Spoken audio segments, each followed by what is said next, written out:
Ah, I'm tired. In the middle of the night, I head home with an exhausted body. Due to work, I stayed at the office quite late. Feeling sorry for my husband Felix and my father-in-law Oliver, who I live with, I hurried home. Suddenly, I stopped in front of my house. The garage was open. Before I could wonder why, the car in the garage suddenly sped out. I let out a small scream, eek, and shrank back. The car that had sped out suddenly stopped in front of me. Oliver was gripping the steering wheel in the driver's seat, and as soon as he noticed me, he opened the passenger door from the inside. Louisa! Get in the car! What? Wait a minute. What's going on? At this hour? Don't make a fuss. I'll explain later. Just get in quickly. Pushed by his intense urgency, I quickly opened the passenger door and got into the car. Before I could lock my seatbelt, Oliver sped off again, and I let out another small scream, eek. As the car started, I heard a shout from behind. Turning around, I saw Felix shouting something unintelligible. He seemed to be chasing the speeding car, desperately trying to catch up with us. What is this situation?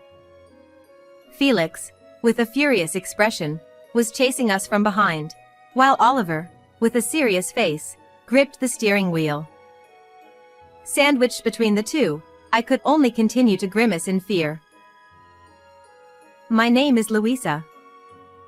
I work at a company near the station and live with my husband Felix and my father-in-law Oliver.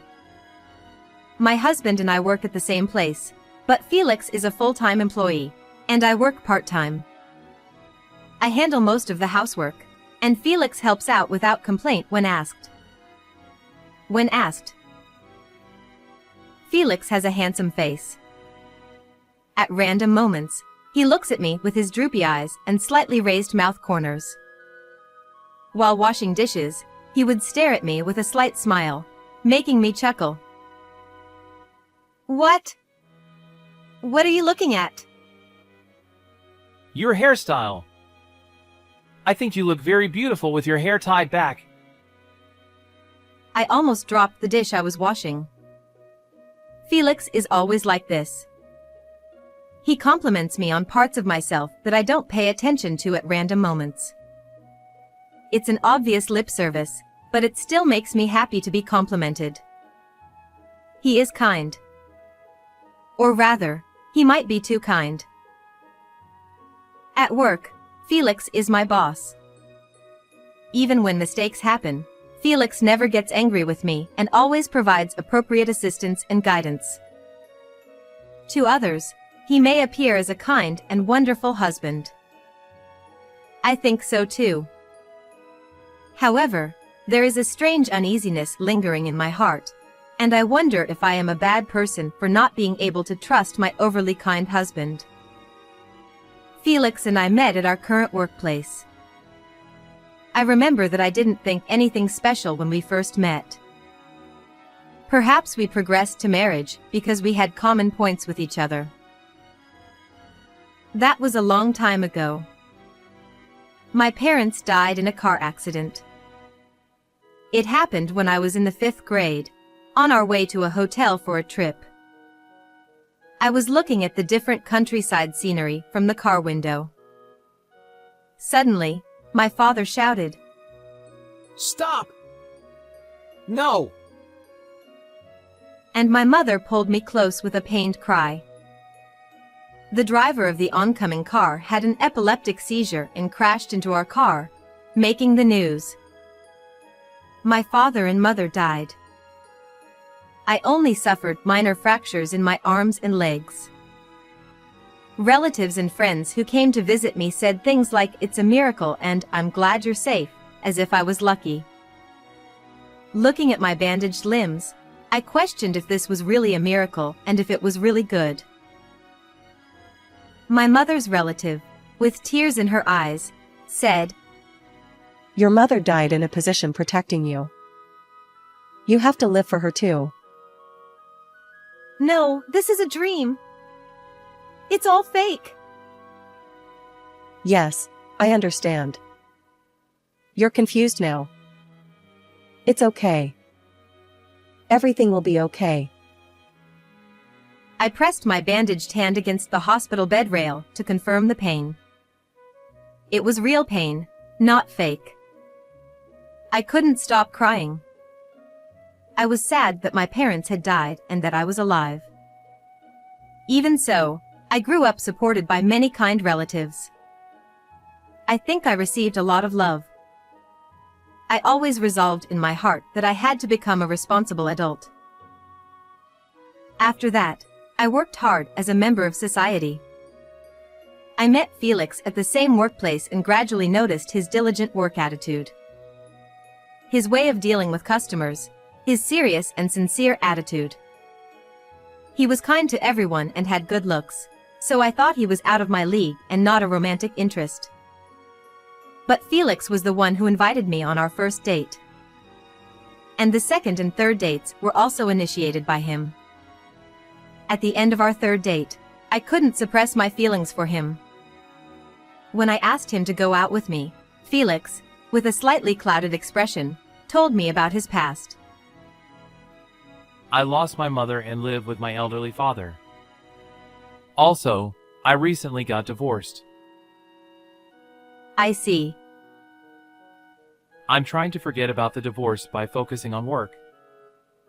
Knowing I'm a divorced man, you might reconsider dating me, right? I don't mind. Because I like your dedication to your work, Felix. Felix looked a little surprised and then smiled gently. The longer our relationship lasted, the more we were drawn to each other. Just before I turned 40, Felix proposed to me. It was in a dimly lit restaurant on a high floor with a beautiful view of the night sea. In a situation that seemed made for a proposal, he seriously asked me to marry him. At that moment, I felt like the protagonist of a movie. Back when I lost my parents, felt despair, and thought this world was fake, it finally felt like the scenery before me had become real. Felix told me about his family, which he hadn't talked much about before. His mother had already passed away, and he lived with his elderly father, Oliver. He suggested that we live together with Oliver after marriage, because he was worried about him, and I readily agreed. Both Oliver and my husband are kind, and we live a satisfying life. We decided not to have children.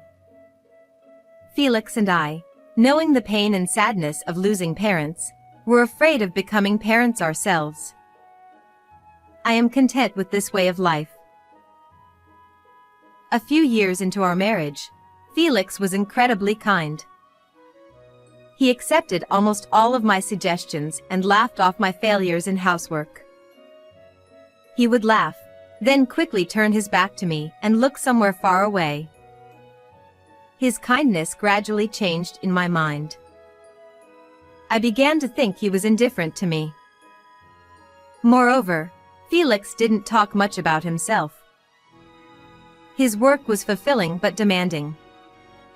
His return times were irregular, and he often secluded himself in his study on holidays.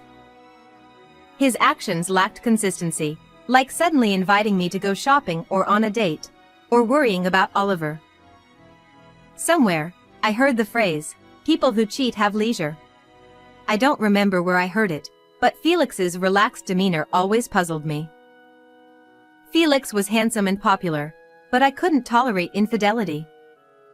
Wanting to trust Felix, I decided to hire a detective agency to investigate. They said it would take a week. The investigation was surprisingly expensive, but if it proved Felix's innocence, I could truly believe he was a kind person. When I returned home from the detective agency, I found Oliver sitting in a chair, clutching his chest. "Oliver!" I rushed over, rubbed his back, and handed him his medicine and water. Oliver had a heart condition and was prescribed several medications. Due to his age, he also took many medications for managing blood pressure and cholesterol. Although I wasn't told the details, the medications seemed to be more for controlling the progression of his illness rather than curing it. Thank you. I should feel better in a bit. Oliver said. Although Oliver usually lived like a healthy person, sudden attacks were troublesome.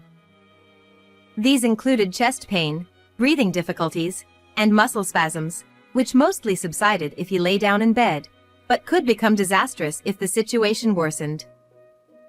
Recently, Oliver's health had deteriorated. I stayed close to him, watching over him.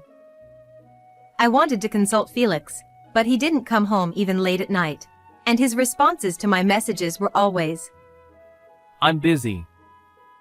Sorry. Since we worked at the same place, I thought I knew how busy Felix was, but he was the one who suggested taking care of Oliver, yet he was being a bit harsh. I pouted as I organized Oliver's many medications into a case. It felt off. A week later, I was in the narrow office of the detective agency. Sitting on a well-worn sofa, I listened to the findings of the investigation. In conclusion, Felix was having an affair. I was told he was in a relationship with a woman named Ida. Ida, a name I had never heard before. As I looked at the name of this unknown woman and the photo of her profile, which seemed to have been taken secretly, I felt depressed. Divorce. I muttered as if it were someone else's problem. Losing my parents and getting used to loneliness, I had grasped a fleeting happiness. I smiled faintly. Returning home, I put the documents from the detective agency on an unused shelf. I put a kettle of water on the stove and started preparing my favorite herbal tea. As I poured hot water into the glass pot, the sweet, honey-like scent of linden filled the room. What a nice aroma, Louisa. Oliver said, coming out of his room while holding his leg slightly and smiling. I immediately supported Oliver by his side and sat him down on the living room sofa. When I handed him the TV remote, he shook his head quietly, so I made 2 cups of freshly brewed herbal tea and sat down. It's delicious. I should sleep well. Oliver said. How are you feeling, Oliver? I asked. There are good times and bad times. But how about you, Louisa? Aren't you tired from taking care of me? Oliver added with a laugh, as if it was difficult to say in front of me. That smile was very similar to Felix's when we first met. Maybe that's why. I found myself speaking as if I were in front of Felix. I told Oliver that I had hired a detective agency to investigate Felix. I expressed my feelings of being unable to forgive him. I mentioned that I would confront Felix with the facts and consider divorce depending on his attitude, and that I had prepared the documents. When I noticed Oliver listening to my story with a serious look, I immediately regretted it. This kind of talk, it's a marital issue, and it would only burden Oliver, who was suffering from health problems. Thank you for telling me. Oliver said. I tilted my head, not understanding the meaning of his words. Feeling awkward, I took my herbal tea and stood up to go to the kitchen. When I glanced back, Oliver was staring into space with a troubled expression. For a while after that, I hesitated to confront Felix with the fact of his affair. If we divorced, our current life would be destroyed. Having experienced the sudden change in life due to a car accident, I hated change. I was convinced that today was the same as yesterday and tomorrow the same as today was happiness. Even if it was a life connected by fake love. One day, due to not being able to fully focus on work because of taking care of Oliver. A problem arose with one of my clients. I had to come up with a clear plan to address the complaint. Long overtime hours were expected. I asked Felix to leave work early that day to take care of Oliver. Late at night, I walked home, exhausted. It took a long time, but I thought I had finally created the new schedule. Feeling sorry for coming home late, I hurried towards the house. I stopped in front of the house. The garage was open. Before I could think why, the car in the garage suddenly sped out. I let out a small scream and shrank back as the car screeched to a halt in front of me. Louisa! Get in the car! Oliver shouted. What? Wait a minute! What's going on? At this hour? Don't make a fuss. I'll explain later. Just get in quickly. Pushed by his urgent tone, I quickly opened the passenger door and got in. Before I could lock my seatbelt, Oliver sped off again, making me let out another small scream. As the car sped off, I heard a shout from behind. When I looked back, Felix was yelling something unintelligible. He seemed to be chasing the speeding car, desperately trying to catch up, but soon disappeared as the car turned a corner. With that volume, his voice must have echoed throughout the neighborhood at this late hour. I sank deeply into the seat and sighed. It was the first time I had seen Felix, usually so calm and composed, so agitated. Oliver, in the driver's seat, said nothing. It was probably something serious. I didn't know what had happened, but I decided to wait for Oliver to speak. For a while, we just drove on the public road. It didn't seem like we had a specific destination, just driving aimlessly. Finally, we stopped at a convenience store with a large parking lot. Oliver rested his forehead on the steering wheel and took a deep breath. Oliver! What happened? Felix seemed very angry. I'm sorry for the confusion. Well, where should I start? Oliver tapped his forehead on the steering wheel a few times, seemingly organizing his thoughts. Trying to be considerate, I said, "I'll get us some drinks," and bought drinks from the convenience store, handing one to Oliver. Sorry, Louisa. This is going to be a bit of a long story. Will you listen? With that preface, Oliver began his story. Oliver said, Yes, that's right. I need to start by talking about my wife, Felix's mother, Eliza. It was surprising that the root of this commotion was related to my deceased mother-in-law, and I tilted my head in confusion. Felix's mother, Eliza, was said to be a very amorous person. In her youth, she apparently dated multiple men simultaneously. You might think I should have divorced such a person, Louisa. But we already had young Felix. Considering that, I couldn't decide on a divorce. Oliver said. I thought I could understand a little. The reason I couldn't immediately demand a divorce after discovering Felix's affair was the fear of losing family. Marriage is not just a connection with the partner. I might lose Oliver, who has been kind to me, and his friends. Thinking that way, I couldn't take a step forward. But Eliza was never an irresponsible woman. That might have been her only virtue. Oliver continued. He said that Eliza made time for all the men she was dating and faced them earnestly. She never pushed household chores or childcare onto Oliver. She fulfilled her duties as a mother and wife with Oliver's cooperation, and used the free time that ordinary women might spend on hobbies to be with other men. She also considered Felix's development and never revealed the truth to him. Oliver smiled slightly as he looked at the bright lights of the convenience store in front of us. Eliza used to say it was pure and honest multiple dating as if it were her catchphrase. Oliver said. He accepted Eliza's lifestyle.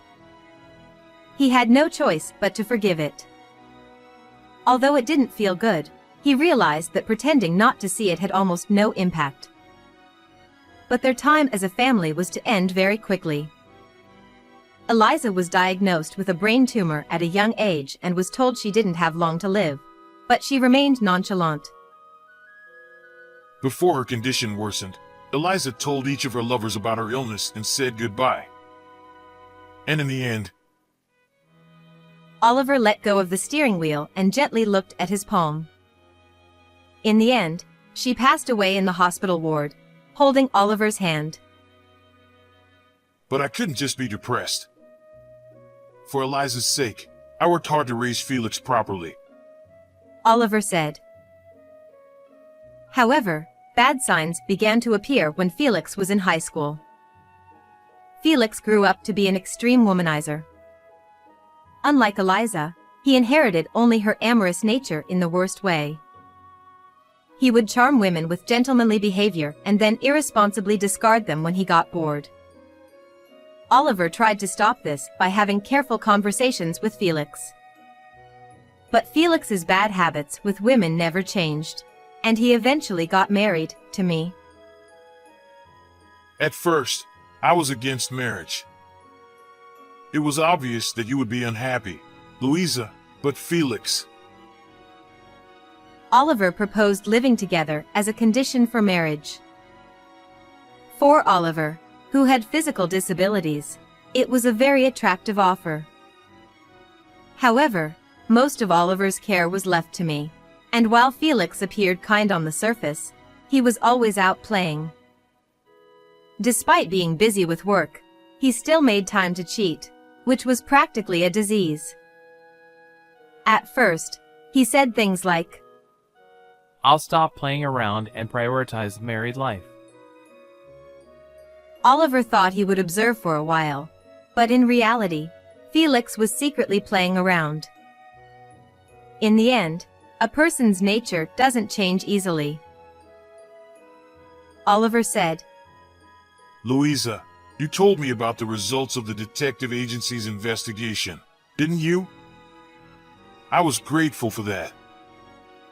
I thought it was time to give Felix the good scolding. It's kind of a strange story, I replied. What? Oh, yes, it is. Felix is twisted. I need to face my son properly. Oliver said. I looked down slightly. It wasn't just Felix who seemed strange to me. Eliza and even Oliver seemed odd. Eliza, who proudly had affairs. Oliver, who continued to forgive her with a strange kind of love. Pure and honest multiple dating? I felt a bit sorry for Oliver as he spoke about it with a hint of pride. By the way, why did you suddenly take me outside? Felix seemed very angry. I asked. When you came home earlier, Felix was happily talking on the phone with his lover. I thought it would be too harsh for you to see it directly. Oliver said. Apparently, Oliver had angrily snatched Felix's phone and smashed it on the floor. That's why Felix was angry and chased after us. But wait a minute. I already knew from the detective agency's investigation that Felix was having an affair. I didn't really care about him talking to another woman on the phone now. Have you calmed down a bit? Oliver asked. Yes, I have. I replied. Maybe Oliver was angry for my sake, but also for his own. Anger towards the deceased Eliza. He might be directing his misplaced anger at Felix. He probably wasn't even aware of it himself. Betrayed by someone and justifying it, with no one left to hate. Oliver started the engine, and the car began to move. We talked about confronting Felix with the fact of his affair when we got home. We parked the car in the garage. Felix, who had been silently drinking whiskey in the living room, glared at us resentfully. I silently placed the detective agency's report on the table. Felix, slightly drunk, rubbed his eyes and looked through the documents. This is, yes, a junior from my school days. It's not an affair or anything like that. Felix said. That's a poor excuse. The photos and the investigation results are clear. I replied. It's true. She seemed troubled with work and wanted a quiet place where we could be alone. Felix made a desperate excuse. It was rare to see him so flustered and lacking his usual composure. I had loved Felix for his dedication to work and his kind smile towards me. But now, looking at him, it felt like his facade had fallen away. My feelings for Felix rapidly cooled, and his desperate excuses, no matter how valid or invalid they were, became irrelevant to me. Oliver said. Enough, Felix! Pay Louisa the alimony and agree to the divorce. Felix responded. This is a marital issue, isn't it? Stay out of it, Dad! Oliver retorted. I will interfere, because I'm your father. Felix was taken aback and then looked at me, quietly smiling.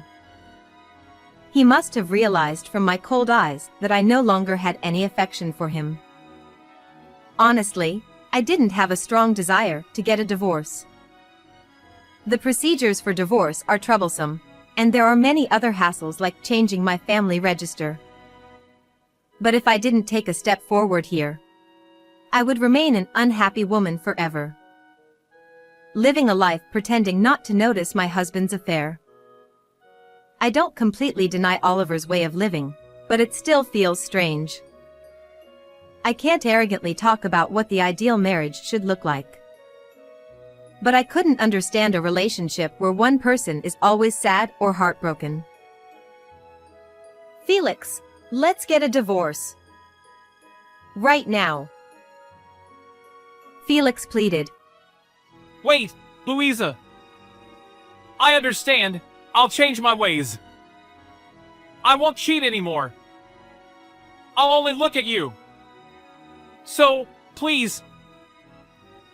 I no longer intend to look at you, I said. With those words, Felix fell silent, and the night quietly passed. A year has passed since then. Felix surprisingly divorced me quite easily. Despite being a frivolous man, he still sends me emails like, "How are you?" or "Shall we go on a date?" I don't know if he's joking or serious, but I completely ignore him. Today is a sunny day. The cool, clear sky stretches above. I looked at myself in the mirror of the restroom, wearing a white dress that might be considered too youthful for my age. I'm still young. I'm still beautiful. The words Felix frequently said to me might have been lies, but the feelings I have now are undoubtedly genuine. My phone vibrated in my bag. When I put it to my ear, I heard a familiar voice. Louisa? It's been a while.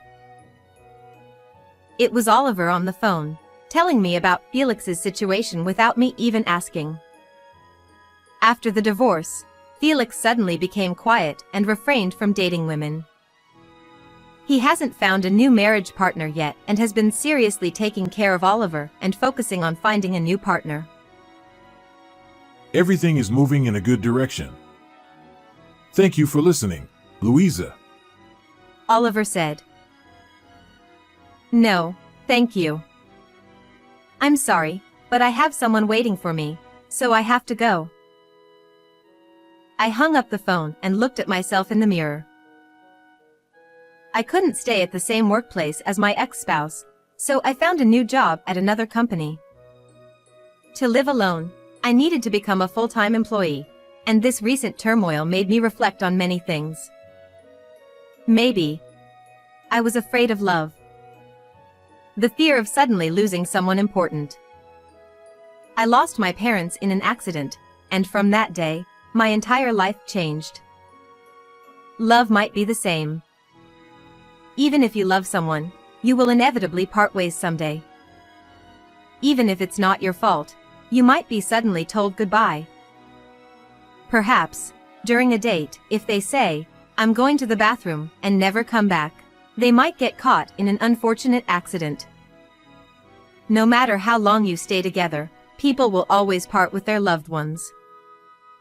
No one can live forever. Knowing that pain, suffering, and sadness from a young age, I might have been somewhat indifferent to love. I'm scared of truly falling in love. Maybe Felix sensed that feeling in me. I have no intention of condoning Felix's infidelity. But if I had truly loved him from the bottom of my heart, if I had desperately clung to him, trying to get his attention, even though he was always kind but somewhat indifferent. It's pointless to even imagine that. I look at myself in the mirror. Have I changed at all since that time a year ago? I lightly touch up my makeup and leave the restroom. In front of the elevator in the crowded shopping mall, there are a few families and couples standing. In that waiting area, a tall man smiles at me, and it feels like only his surroundings brighten up. I smile back at his smile. Casually, I hold his hand. He seemed a little surprised, but he held my hand without letting go. That made me so happy that I couldn't help but smile. Now, to truly find happiness, I take a step forward. How did you like this story? Please don't forget to subscribe to the channel. See you in the next video.